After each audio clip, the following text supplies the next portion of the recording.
नमस्कार दोस्तों, हमारे चैनल पर आप सभी का स्वागत है। तो दोस्तों, झारखंड में सबसे बड़ी वैकेंसी निकल के आया है कक्षपाल।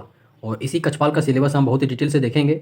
ये लेवल 2 का जॉब है जिसमें 19,900 पे ग्रेड रखा गया है। इसमें 10th पास कैंडिडेट सारे जितने भी हैं वो सभी के सभी इस फॉर्म को अप्लाई कर पाएंगे। तो जितने भी कैंडिडेट 10वां पास हैं वो सारे के सारे लोग इस फॉर्म को अप्लाई कर पाएंगे। इसमें कुल पोस्ट 1733 पोस्ट है, जिसमें से मेल और फीमेल दोनों इंक्लूड है। तो जैसा कि आप देख सकते हैं, हमने जो इस सिलेबस को बनाया है बहुत ही डिटेल से बनाया है। तो हमने इसको 3 पार्ट में डिवाइड किया है, और ये हमने हमने नहीं किया है, ये आयोग के द्वारा जो सिलेबस तैयार किया गया है उन्हीं का है। तो हम यहाँ से बहुत ही डिटेल से बात करेंगे। सबसे पहले आपका जो एग्जाम लिया जाएगा वो है रनिंग, जिसको शारीरिक मापदंड एवं शारीरिक दक्षता जिसको कहते हैं, वो रनिंग के थ्रू लिया जाएगा। और रनिंग में बहुत सारे प्रोसेस भी हैं। उसके बाद जब इसमें आप पास करते हैं रनिंग में, तो सेकंड आपका जो होगा वो लिखित एग्जाम होगा, यानी रिटन एग्जाम होगा जो ऑब्जेक्टिव टाइप का होता है। और लास्ट जो होगा प्रोसेस आपका मेडिकल जांच होता है। ठीक है, आपका बॉडी का मेडिकल जांच होता है। तो चलिए देखते हैं कि किस तरह से आपका रनिंग का प्रोसेस है जो आयोग ने इसके डिस्क्राइब किया है। तो जैसा कि आप देख सकते हैं, रनिंग वही व्यक्ति कर पाएंगे जिनका हाइट कितना रहेगा, 160 सेंटीमीटर। तो ये चीज़ें जो है मेल के लिए है, यानी जो बच्चे यूआर से हैं, ईडब्ल्यूएस से हैं, ओबीसी से हैं, उनके लिए जो हाइट रखा गया है 160 सेंटीमीटर।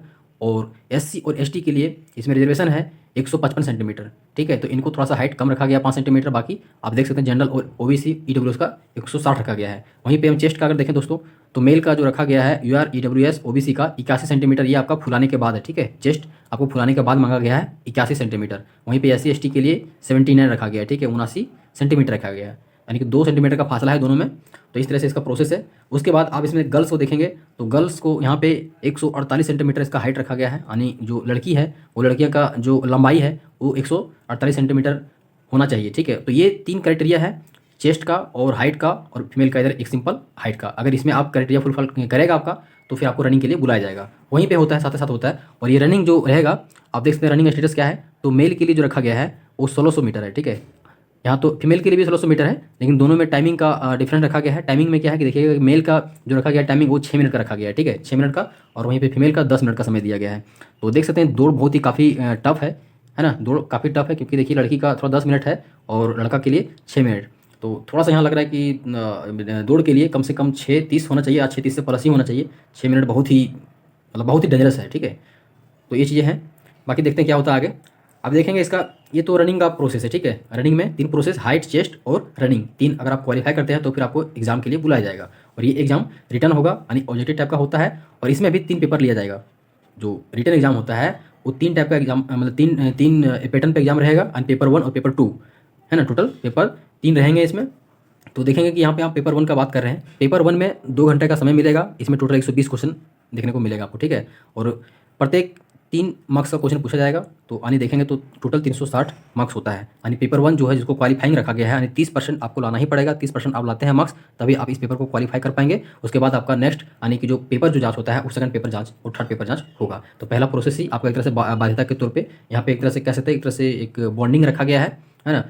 तो इसको आपको पास करना अनिवार्य हो जाता है, तभी आप पेपर 2 और पेपर 3 दे पाएंगे। कहने मतलब कि उसका मेरिट उसी से बनता है। अब देखिएगा कि ये पेपर 1 में जो रखा गया है, क्या क्या चीज़ें आपको पढ़ना है, उन चीज़ों को देखेंगे। देखिए, भाषा का ज्ञान होना चाहिए, और इस भाषा ज्ञान से टोटल 120 क्वेश्चन पूछा जाएगा। इसको भी हमने 2 पार्ट में बांटा है, जहाँ से आपसे एग्जाम में पूछा जाएगा। सबसे पहले हिंदी है, तो हिंदी से देखेंगे दोस्तों यहाँ पे टोटल 80 क्वेश्चन पूछा जाएगा, और इंग्लिश से टोटल 40 क्वेश्चन पूछा जाएगा। वहीं हिंदी में अगर देखें तो इसमें भी 2 पार्ट में बांटा गया है। 20 क्वेश्चन जो रहेगा वो पैसेज से रहेगा, 20 क्वेश्चन पैसेज से रहेगा। और टोटल इसमें दोनों बराबर वेटेज दिया गया है, पैसेज और ग्रामर का। यानी 20 क्वेश्चन रहेगा आपका पैसेज का इंग्लिश में, और 20 क्वेश्चन ग्रामर में रहेगा। ठीक है, तो यानी कि देख सकते हैं 80 और 40, इंग्लिश का थोड़ा वेटेज कम रखा गया है, हिंदी का ज़्यादा रखा गया है। इस पर 80 और 40 का रेशियो में है, इसमें से पैसेज और ग्रामर डिवाइड किया गया है। नेक्स्ट इसमें है, ये था आपका पेपर 1 का बात था। ठीक है, पेपर 3 का देखेंगे। ठीक है, देखिए पेपर 3 में क्या है। तो पेपर 3 का बात करें तो पेपर 3 में भी देखेंगे तो 120 क्वेश्चन पूछा जा रहा है, और प्रत्येक 3 मार्क्स का एक क्वेश्चन रहेंगे। यानी कि टोटल 3 से मल्टीप्लाई करते तो 360 मार्क्स यहाँ पे भी होता है। ठीक है, यानी कि टोटल मार्क्स जो है आपका एग्जाम का पेपर 3 का वो 360 मार्क्स का होगा, और यहीं से आपका मेरिट डिसाइड होगा। इसमें भी जो टाइमिंग का अगर बात करें तो 2 घंटा इसमें भी आपको मिलेगा, 2 घंटा। और देखेंगे इसमें टोटल 4 चीज़ें पढ़ने हैं, यानी 4 कैटेगरी में इसको बांटा गया है। पहला है सामान्य अध्ययन। सामान्य अध्ययन में देखेंगे तो 40 क्वेश्चन पूछा जाएगा आपसे, साथ में झारखंड जीके से 50 क्वेश्चन रहेगा, और सामान्य गणित यानी एक तो देखेंगे तो इसमें 10वां लेवल का मैथ्स पूछा जाएगा, है ना।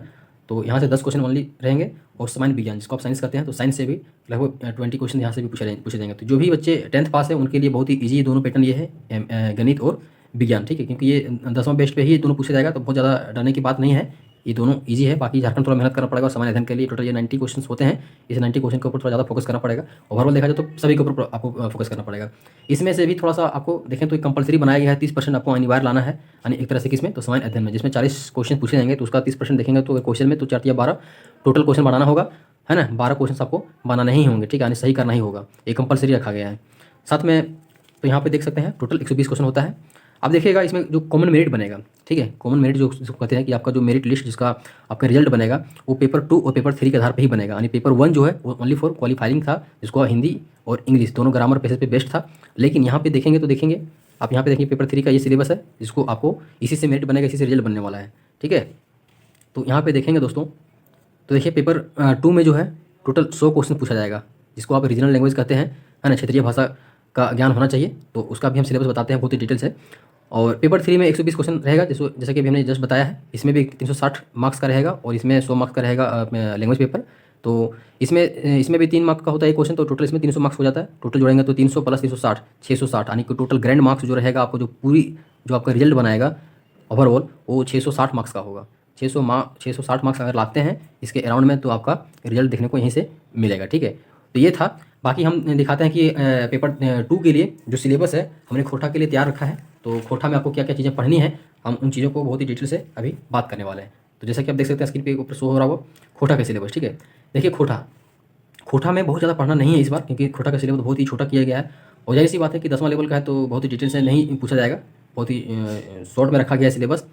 तो इसमें भी देख सकते हैं कुछ उसी तरह से पैटर्न फॉलो किया गया है। 100 क्वेश्चन इसमें रहेंगे और प्रत्येक 3 मार्क्स का क्वेश्चन रहेगा, यानी टोटल 300 मार्क्स हो गया, है ना। इसमें भी टाइमिंग 2 घंटे का रखा गया है, यानी तीनों पेपर 1, पेपर 2, पेपर 3 तीनों पेपर 2-2 घंटे का रहेगा। और ये ओवरऑल तीनों पेपर एक ही दिन लिया जाएगा, ठीक है। इसमें देखेंगे तो 3 मार्क्स हो गया एक क्वेश्चन के लिए, और रॉन्ग करते हैं तो 1 मार्क्स कट जाएगा, ठीक है। तो इसका ये प्रोसेस है और ये प्रोसेस तीनों पेपर में अप्लाई रहेगा।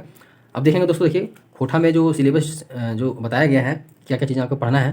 पहला पार्ट में बांटा गया गद्य भाग, ठीक है। गद्य भाग ओनली आपको गद्य भाग पढ़ना है, ठीक है। पद भाग नहीं पढ़ना है, जिसको आप पोएम कहते हैं उस पार्ट को नहीं पढ़ना है, सिर्फ और सिर्फ गद्य भाग। उसमें से गद्य भाग में से भी क्या पढ़ना है तो आप ध्यान देंगे कहानी आपको पढ़ना है, और एकांकी पढ़ना है, नाटक पढ़ना है, लघु उपन्यास पढ़ना है। ये टोटल 4 टॉपिक है इसमें गद्य भाग में, ठीक है। ओनली गद्य भाग में 4 टॉपिक पढ़ना है। और इस 4 टॉपिक के लिए बुक आपको प्रीफर किया गया है खोटा गद्य पद संग्रह, ठीक है। खोटा गद्य पद संग्रह है, इसका प्रकाशक खोटा साहित्य संस्कृति परिषद बोकारो, ठीक है। ये आपका श्रीनिवास प्रामाणिक और एक ही जगह है बुक है, उसी से इसमें से आपको छाटना है कहानी, एकांकी, नाटक, लघु उपन्यास जो भी रहेगा इसी बुक से आपको पढ़ना है। साथ में एक और है डू डायर जिरुल फूल, ये भी एक बुक है, और इस बुक से जो भी आपको मिलता है इन चारों में से उसी चीज़ को इसमें पढ़ना है। तो चलिए मैं दिखाता हूँ सबसे पहले खोटा गद्य पद का। तो खोटा गद्य पद में देखेंगे तो टोटल 14 कंटेंट है इसमें, यानी टोटल 14 चीज़ें पढ़ने को है। उनमें से हम देखेंगे तो जो हमारा जो मेन निकल के आ रहा है 4 कहानी है यहाँ इसमें दिया गया, 4 कहानी, तो 4 कहानी यहाँ से आपका कवर होगा, और एक यहाँ पे एकांकी पढ़ना पड़ेगा। जैसे कि हमने जस्ट बताया है कि गद्य भाग को पढ़ना है, और वो भी 2 बुक दिया गया है, खोटा गद्य पद संग्रह और डू डायर जिरुल फूल। तो जिनमें से खोटा गद्य पद संग्रह का देखते हैं तो उसमें 14 पार्ट्स हैं। तो 14 पार्ट्स में आपका कहानी मिल जाएगा और एक एकांकी मिल जा रहा है, ठीक है। तो 2 चीज़ें यहाँ से कवर हो जा रहा है, कहानी और एकांकी। बाकी नाटक और लघु उपन्यास इसमें डू डायर जिरुल फूल में मिल जाएगा, ठीक है। उसका भी मैं दिखा देता हूँ। देखिए तो यहाँ पे गद्य विधा में क्या है, टोटल 14 गद्य का बात कर रहे हैं, ठीक है। पद वाला पार्ट को नहीं देखना, आपको गद्य वाला पार्ट को देखना है। इनमें से आपको मात्र 4 कहानी पढ़ना और एक एकांकी पढ़ना है। आप कहानी में से कौन कौन सा देखेंगे तो आप एक मांझो, ठीक है, मांझो का जिक्र किया गया। मांझो इसका जो राइटर है वो भुवनेश्वर साहू है। धर्म कर्म दिनेश कुमार दिलमणि के द्वारा लिखा गया है, ये भी एक कहानी है। वहीं पे स्वर्ण माटी का टाप है, ये भोगनाथ वधार के द्वारा लिखा गया है, ये भी कहानी है। चासा भी देखेंगे दोस्तों, बंसीलाल बंसी के द्वारा लिखा गया है, तो ये भी एक तरह से कहानी है। और वहीं पे एक एकांकी पढ़ने को जो आपको मिलेगा वो डाह, एक प्रकार से नाटक है डाह, ठीक है। तो ये सुकुमार जी का है डाह, ठीक है। तो इसको भी आपको पढ़ना पड़ेगा। यानी 4 इधर हो गया, मांझो, धर्म कर्म, सोनामाटी टाप, चासा और प्लस डाह। ये टोटल 5 कंटेंट है जो आपको गद्य पद संग्रह से आपको मिल जाएगा। बाकी का जो बच रहा नाटक, लघु उपन्यासकार, वो हो सकता है कि उसमें से कहानी एकांकी भी हो, तो डू डायर जिरुल फूल में आपको मिल जाएगा। तो देखिए यहाँ पे डू डायर जिरुल फूल का जो बुक है उसमें से अगर देखें तो आपको क्या क्या कंटेंट मिलेगा। इसमें टोटल 15 गद्य भाग है, ठीक है। टोटल 15 गद्य भाग है। इसमें से क्या क्या पढ़ना है, देखिए हम टोटल इसमें 15 गद्य भाग का नाम लिख दिए हैं पूरा डिटेल से। बाकी आपको पढ़ना है उन्हीं चीज़ों को जो आपको सिलेबस में पूछा जा रहा है। देखेंगे हमने जो पहले देख लेते कि क्या क्या इस बुक में है। खोटा साहित्य की धरती, ठीक है। ये भाषा निबंध एक तरह से, तो इसको पढ़ना नहीं है, लेकिन फिर भी हम आपको बता दे रहे हैं कि इस गद्य विधा वाले पाठ में दिया गया है डू डायर जिरुल फूल में। खोटा भाषा परिचय और होकर समस्या, ये भी भाषा निबंध है, तो इसको भी आपको नहीं पढ़ना है। तो हम यहाँ से एक तरह से इसको काट कूट कर देते हैं, है ना, क्रॉस कर दे रहे हैं, इसको आपको नहीं पढ़ना है, लेकिन इस बुक में दिया गया है। फिर एक एगो चिट्ठी है, तो ये पत्र है, ठीक है, पत्र साहित्य इसको भी नहीं पढ़ना, इसको लिखा गया AK साहब के द्वारा, इसको भी नहीं पढ़ना। लेकिन हाँ, अगर आपको टाइम मिलता है तो इन चीज़ों को सारे को एक बार ओवर वो हो लेना है, क्योंकि एग्जाम में कहीं से भी क्वेश्चन पूछ लिया जाएगा, कोई इसका गारंटी नहीं लेता है। क्योंकि बुक का नाम लिया गया तो बुक में से किसी से भी क्वेश्चन अगर पूछ लिया जाए, इसको कहते हैं आउट ऑफ सिलेबस, तो आउट ऑफ सिलेबस यही सबसे बन जाता है, ठीक है। कि इसको पढ़ने के लिए नहीं बोला गया, लेकिन भले ही आपको बुक का नाम लिया है तो यहाँ से क्वेश्चन का बना देगा। ध्यान दें कि इसको इन सभी चीज़ों को पढ़ लिया जाए, क्योंकि बहुत छोटा छोटा कहानी है, बहुत लंबा लंबा नहीं है, तो आपको दिक्कत नहीं होनी चाहिए। लेकिन जो आपका पढ़ना है सबसे पहले उन्हीं चीज़ों को ज़्यादा ध्यान देंगे। फिर यहाँ पे देखेंगे हमें खड़ा हो, एक फिंगाटी है, तो इसको भी आपको नहीं पढ़ना है, ठीक है। इसको भी मैं काट करता हूँ, और ये B.N. औजार के द्वारा लिखा गया है। फिर एक है करम परब, एक भी एक तरह से लेख है, तो इसको भी आप फिलहाल आपको नहीं पढ़ना है। एक है संतोष, ठीक है, संतोष एक कहानी है, संतोष एक कहानी, इसको लिखा भुवनेश्वर साहू। संतोष लिखा हुआ होता है संतुष्ट, संतोष होना, ठीक है, तो ये संतोष है। संतोष कहते हैं इसको, खोठा में मतलब खोठा का एक तरह से वर्ण इसी तरह लिखा जाता है। तो एक कहानी है और ये इसको पढ़ना अनिवार्य है, ठीक है। ये कहानी है, यानी कि देख सकते हैं कि 2,500 रुपये में मिल गया ये। रेस्का है दोस्तों, ये भी एक तरह से कहानी है, तो ये भी आपको पढ़ना ही पड़ेगा। और रेस्का को लिखा गया है बंसीलाल बंसी के द्वारा। फिर एक वहीं पे है एक फूल, देखें एकांकी, एकांकी यहाँ पे एक और मिल गया, तो फूल भी पढ़ना आपको है, शांति भारत के द्वारा। एक है चित्रानी लोक कथा, ठीक है, तो इसको भी पढ़ना है, शिवनाथ परवानी के द्वारा इसका लिखा गया है, राइटर इसका लोकनाथ लोक कथा। लोक कथा पढ़ना नहीं है आपको, लोक कथा नहीं पढ़ना, चित्रानी। फिर वहीं पे रामनारायण सिंह है जीवनी है, तो इसको भी आपको नहीं पढ़ना है। शेख भिखारी, इसको भी आपको नहीं पढ़ना है, ये भी एक तरह से जीवनी ही है। फिर दामोदर पारसनाथ बावली डहर जतरा, ये भी एक तरह से यात्रा वृत्तांत है, तो इसको भी आपको नहीं पढ़ना है। फिर एक है मूल फुचका, इसको लघु कथा कहेंगे, इसको पढ़ना पड़ेगा आपको, ठीक है, लघु कथा इसको पढ़ना है, और इसको लिखा है गिरधारी गोस्वामी के द्वारा, गिरधारी गोस्वामी के द्वारा।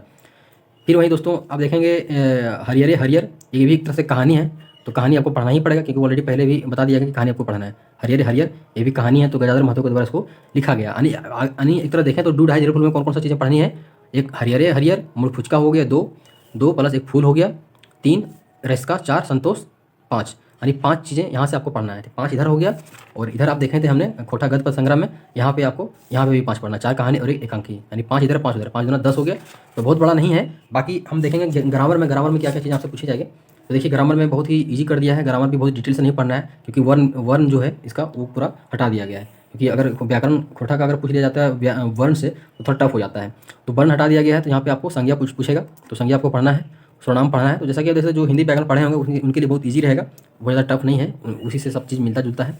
फिर कारक हो गया, कारक पूछा जाएगा, लिंग पूछा जाएगा, मुहावरा रहेगा, कहावत रहेगा। तो बहुत ज़्यादा आपसे डीपली नहीं पूछा जा रहा है। जितना भी व्याकरण का बुक है हम बता देंगे खोटा में कौन कौन सा किनका पढ़ना है। फिलहाल आप देखेंगे कि एक जगह का एक बुक है, ठीक है, B.N. औजार का है, दिनेश कुमार दिनमणि का है। तो इन मतलब 3-4 राइटर का अगर आप वहाँ से आप कंप्लीट कर लेते हैं एग्जाम्पल, खास करके मुहावरा और कहावत, तो वो सारा का सारा क्लियर हो जाएगा। यानी एक तरह से सभी का एग्जाम्पल ही ध्यान रखना है, क्योंकि वहीं से ज़्यादातर क्वेश्चन पूछता है, ठीक है। तो इसमें टोटल कितना टॉपिक हो गया, एक व्याकरण हो गया, 2 सर्वनाम हो गया, 3 कारक, 4 लिंग, 5 मुहावरा, 6 कहावत, यानी टोटल 6 कंटेंट यहाँ से आपको पढ़ना है, 6 टॉपिक पढ़ना है व्याकरण से, व्याकरण पूरा खलास। अब आता है निबंध, समसामयिक विषय पर रहेगा, तो इसको भी मैं आने वाले टाइम में बहुत ही डिटेल से बताऊंगा बुक के साथ में। तो ये टोटल है 3 पार्ट में बांटा गया है खोटा व्याकरण खोटा को, जिसमें से बहुत ज़्यादा आपसे पूछा नहीं जा रहा है, ठीक है। तो ये इसका सिलेबस है दोस्तों। तो नहीं मिलते हैं नेक्स्ट वीडियो में, बहुत ही ईजी वे में हम सारी चीज़ों को एक वीडियो बनाऊंगा मैं सारे के ऊपर। मैं सबसे पहले कहानी से शुरुआत करूँगा। कोठा में कहानी वाला टॉपिक देख सकते हैं, मांझो धर्म करम सोन माटी टाप चासा, बहुत छोटा छोटा कहानी है, बहुत लंबा नहीं है ये, एक तरह से बहुत जल्दी आप कवर कर लेंगे और मज़ेदार भी है। फिर वहीं डाह नाटक, ये भी इसको भी बहुत ईजी से क्लियर कर लेंगे आप। बाकी इधर जो 5 टॉपिक है 2,500 में, तो बहुत लंबा चौड़ा नहीं है, देखा जाए तो मात्र ये 10 से 15 दिन का सिलेबस है। 10-15 दिन में मतलब बहुत इनफ है, ठीक है। उसमें आप टेस्ट वूस्ट लगा करके ईजी से आप कर सकते हैं। अगर आप रेगुलर 1 घंटा भी अगर तैयारी में लगा दें खोटा के लिए, तो आपके लिए बहुत ज़्यादा है, ठीक है। बाकी टाइम आप पेपर जिसमें से सामान्य ज्ञान 50-40 रहेगा और GK झारखंड रहेगा उसमें से, तो उन चीज़ों को आप देखें। थैंक यू दोस्तों, मिलते हैं नेक्स्ट वीडियो में।